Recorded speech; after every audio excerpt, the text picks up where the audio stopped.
In this program, we'll be traveling to London to see how the legal system works there in comparison to the US. Our main mission is to find out what are the differences between how corrections and forensic psychology and the justice system in general works in England compared to the US. It is an opportunity for me to go back to London, which I've been a couple of times, and to look at the majesty of London and to be able to spend that time together with our students, not only in formal academic settings of the workshops, etc., but to actually be able to go out, let our hair down. We're going to create memories that these students and we will remember for a lifetime.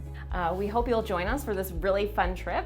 If you're interested, come check out our info session on Wednesday, April 17th from 2 to 3 p.m. in Robert Frost, room 315, where you can meet me and the Dr. Frosts, and we can tell you more about this really exciting trip.